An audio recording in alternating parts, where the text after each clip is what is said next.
തളിമൂ ഫീഹിന്ന അൻഫുസകും.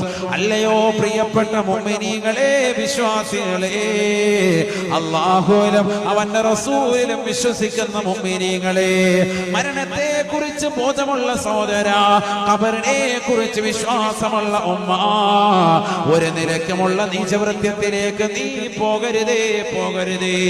കള്ളു കുടിക്കരുതേ ചെറുപ്പക്കാരാ, വ്യഭിചരിക്കരുതേ പ്രിയപ്പെട്ട ഉമ്മ, ഹറാമ കാണരുതേ സഹോദര, ഹറാമായ ഭാഷണം കേൾക്കരുതേ, ഹറാമായ സംസാരം നടത്തരുതേ, ഹറാമായ തലത്തിലേക്ക് നിന്റെ ഹൃദയത്തെ കൊണ്ടുപോകരുതേ. നിന്റെ കൈകളെ സൂക്ഷിക്കണം, നിന്റെ കാലുകളെ സൂക്ഷിക്കണം, ഒരു നിലയ്ക്കുമുള്ള നീചവൃത്തിയിലേക്ക് പോകരുതേ. ഫലാ തളിമൂ ഫീഹിന്ന അൻഫുസകും. 4 മാസങ്ങൾ ശ്രേഷ്ഠത വൽക്കരിച്ചുകൊണ്ട് ഖുർആൻ പറയുകയാണ്. റജബിന് ശ്രദ്ധിക്കേണ്ടതാണ്, മുഹറം